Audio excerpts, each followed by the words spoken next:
Assalamualaikum warahmatullahi wabarakatuh. Perkenalkan, nama saya Hanifah Fauzi dari Program Studi Pendidikan Bahasa Inggris dengan NIM 24018023. Di sini saya akan menganalisis kasus tentang 2.763 anak di Selayar tidak sekolah, 59% di kepulauan. Saya akan menganalisis dari segi jenis permasalahannya, faktor penyebab permasalahan, dan juga upaya pembaharuannya. Kita mulai dari jenis permasalahannya. Ada dari yang pertama, pemerataan. Banyak desa yang belum memiliki SMA menyebabkan anak-anak harus berpindah lokasi dan membutuhkan biaya yang tinggi serta adanya hambatan logistik. Yang kedua, ada kuantitas, kekurangan fasilitas pendidikan formal dan tenaga pendidik di daerah terpencil, terutama pada jenjang sekolah menengah, SMP, ataupun SMA. Yang ketiga, ada kualitas, kemampuan kognitif rendah dan ketidakmampuan mengikuti pendidikan itu menggambarkan kualitas belajar yang belum optimal.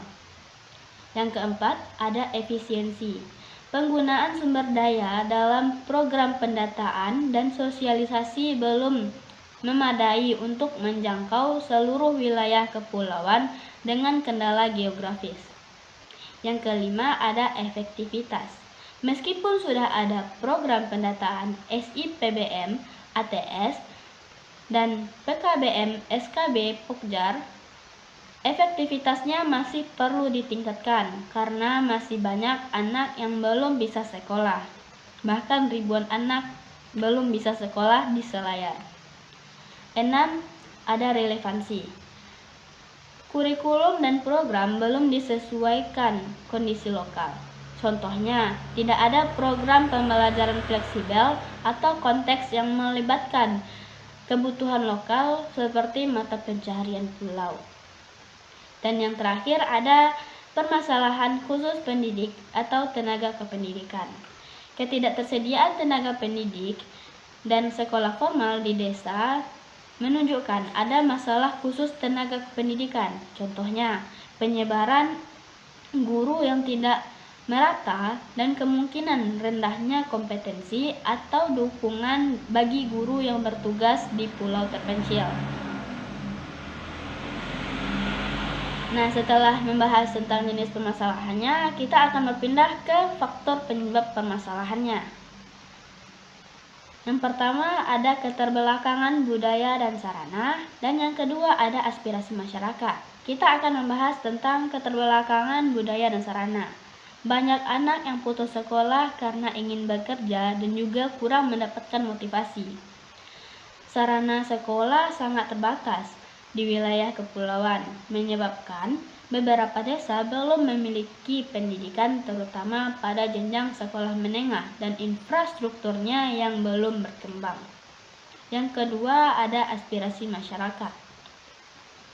Rendahnya motivasi bagi anak dan orang tua. Beberapa individu tidak melihat betapa pentingnya pendidikan itu atau mereka merasa sekolah itu tidak memberikan manfaat sama sekali. Bagaimana upaya pembaharuannya? Kita dapat melakukan inovasi dalam pendidikan dan juga pengembangan pendidikan luar sekolah.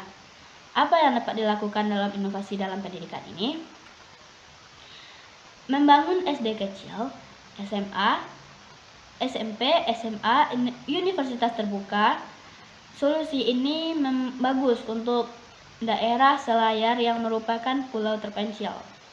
Dan yang kedua, pengembangan pendidikan luar sekolah. Kejar paket A, kejar paket B, dan juga kejar paket C. Pendidikan ini bisa diikuti oleh anak yang putus sekolah kapan saja dan tidak ada batas usia. Mengikuti kursus atau kepelatihan, solusi ini juga sesuai untuk anak muda yang sudah bekerja. Dari permasalahan kasus di Pulau Selayar dapat disimpulkan bahwa permasalahan dari berbagai banyaknya faktor permasalahan pendidikan, banyak upaya yang dapat dilakukan untuk pembaharuan untuk meningkatkan pendidikan di daerah kepulauan tersebut, seperti penyediaan pendidikan terbuka, pengembangan pendidikan luar sekolah, serta program pelatihan dan kejar paket. Nah, hanya sampai di sini presentasi yang dapat saya sampaikan. Jika ada kesalahan penyampaian, saya mohon maaf. Saya pamit undur diri. Assalamualaikum warahmatullahi wabarakatuh.